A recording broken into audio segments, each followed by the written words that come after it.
होना चाहिए कि नहीं सबके पास जमीन? और इसलिए अभी भूपेंद्र जी कितने पट्टे तैयार हैं?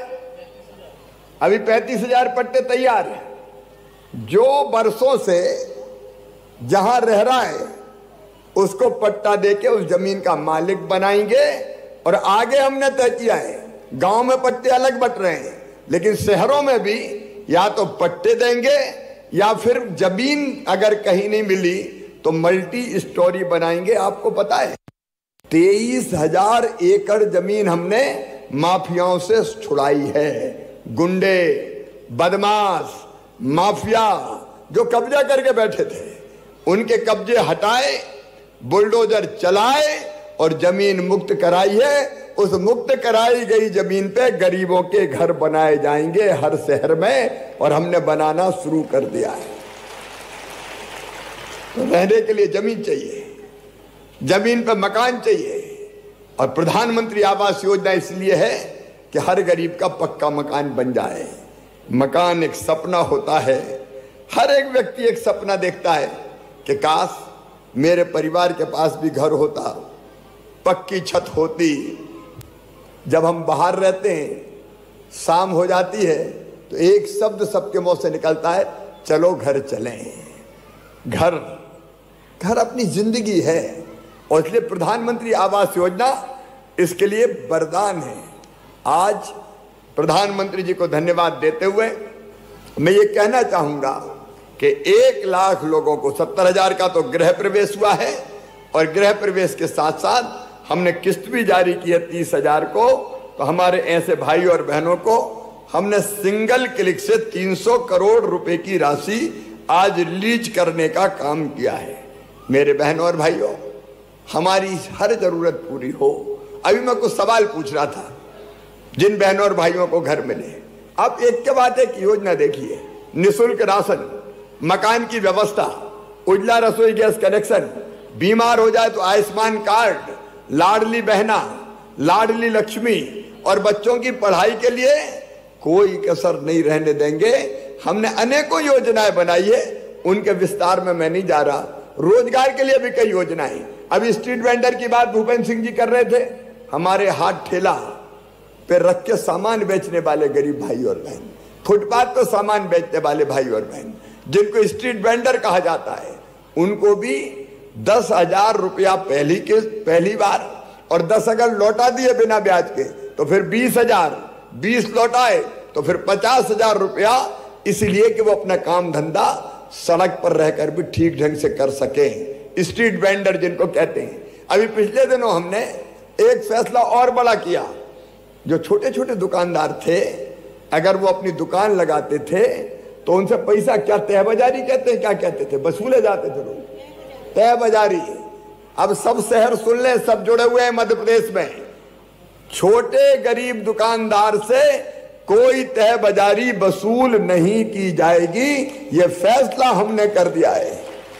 अरे मुश्किल से तो पेट भरे और वहीं आ जाए, लाओ 50 रुपया निकालो, 100 रुपया निकालो, कि ये है क्या? ये अन्याय था जिसको हमने समाप्त करने का काम किया है। मेरे प्रिय बहनों और भाइयों, आपकी जिंदगी बदले। शहर में रहने वाले हमारे भाई, कई लोग मजदूरी करने शहर आते हैं। अब शहर मजदूरी करने आए तो पता चला सोने की जगह नहीं है। भोजन करने गए तो होटल में ही बहुत से पैसा खर्चा हो गए। इसलिए अभी भूपेंद्र सिंह जी बता रहे थे, मैं दोहरा रहा हूं, हम सभी शहरों में, बड़े शहरों में नगर पालिका स्तर तक अब दीनदयाल रसोई प्रारंभ कर रहे हैं। 5 रुपया में भरपेट भोजन दिया जाएगा। होटल में भोजन करने की जरूरत नहीं।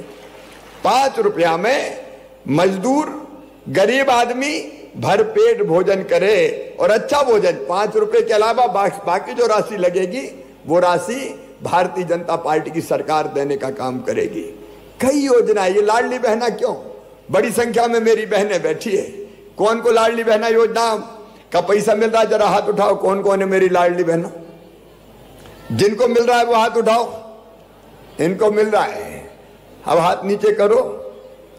मेरी बहनों, क्या के लिए योजना? इसलिए कि छोटी छोटी जरूरत के लिए हाथ फैलाने पड़ते थे, पैसा मांगना पड़ता था। बीमार हो गए, 25-50 रुपए की दवाई आनी, कोई के सामने हाथ फैलाओ। बेटा बेटी आया और कहा माँ फ्राक फट गई, कपड़ा तो दिला दो। पैसा नहीं होते तो आत्मा रोती है, काश मेरे पास पैसा होते तो बेटी को फ्राक दिला देती, बेटे को शर्ट दिला देती, किताब दिला देती, आइसक्रीम खिला देती। या कई बार सावन के महीने में माए के जाना पड़ता है तो भाई के बेटा बेटी कहते हैं बुआ जी आई हमारे लिए क्या लाई, और पैसा नहीं होते तो मन में तकलीफ होती है। और इसलिए मेरी बहनों, मैं नहीं चाहता कि हमारी कोई भी बहन मजबूर रहे, हाथ फैलाना पड़े, पैसे मांगना पड़े। छोटी मोटी जरूरत के लिए पर्याप्त पैसे मिल जाए, उसके पास हो, उसके बैंक अकाउंट में हो। इसलिए हमने तय किया कि 1000 रुपया हर महीने हर बहन के खाते में डाला जाएगा। गरीब बहन जो हमारी है या निम्न मध्यम वर्गीय बहन है उसके खाते में डाला जाएगा। और केवल भूपेंद्र जी कह रहे थे केवल 1000 नहीं, ये धीरे धीरे बढ़ेगा। पैसे का इंतजाम कर रहा हूं, 1000 से 1250, 1250 से 1500, 1500 से 1750, 1750 से 2000, 2 से 2250, फिर 2.5, फिर 2750 और अंत में कितने 3000 रुपया तक। ये केवल पैसा नहीं है, ये बहनों का सम्मान है, आत्मसम्मान। पैसा रहता है तो हिम्मत रहती है, रहती कि नहीं रहती हिम्मत? अरे पैसा हिम्मत देता है कि नहीं, कि जरूरत पड़ेगी तो खर्चा कर लेंगे। और इसलिए ऐसी अनेकों जन कल्याणकारी योजनाएं बनाई है। मैं आज अर्बन डेवलपमेंट डिपार्टमेंट को, शहरी विकास विभाग को बहुत बहुत बधाई देता हूं। पीएम आवास में आपने रिकॉर्ड स्थापित किए हैं और भारत सरकार से 10 से ज्यादा पुरस्कार मध्य प्रदेश के शहरी विकास मंत्रालय ने जीते, विभाग ने जीते। ताली बजा के स्वागत करें आप।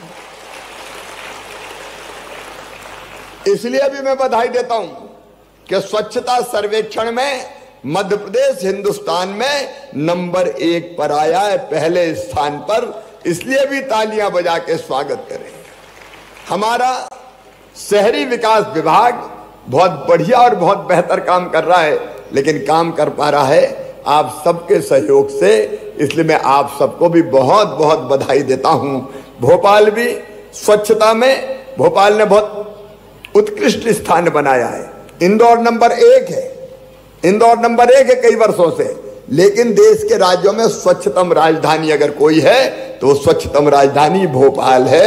इसके लिए भी आपको बधाई।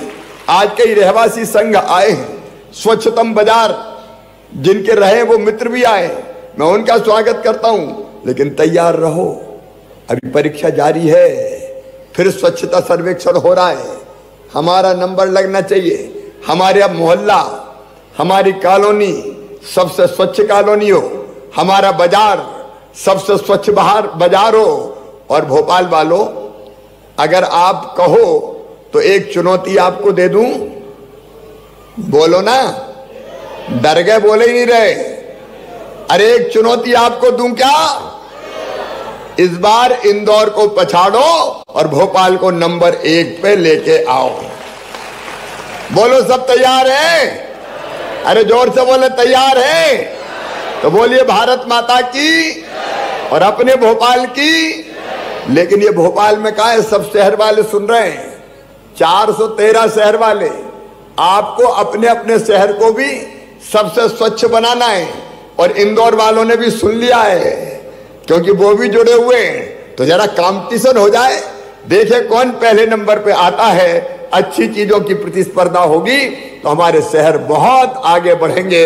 एक बार प्रधानमंत्री जी को फिर मैं धन्यवाद और बधाई देते हुए, स्वच्छता में जिन रहवासी संघों ने और बाजारों ने अच्छा काम किया है उनको भी प्रणाम करते हुए, क्योंकि अभी शायद उनको भी हम यहाँ पुरस्कृत करने वाले हैं। और सारे शहर मिलकर संकल्प लें, स्वच्छ शहर, सुंदर शहर, बुनियादी सुविधाओं से युक्त शहर बनाने में हम कोई कसर नहीं छोड़ेंगे। आज शायद उसका भी हम मुख्यमंत्री शहरी अधोसंरचना की राशि भी हम आपके खातों में वो भी जल्दी भेजने वाले हैं, ताकि आपके शहर आगे बढ़ते रहें। एक बार पुनः आप सबको बधाई, धन्यवाद, प्रणाम। नमस्कार, बोलिए भारत माता की।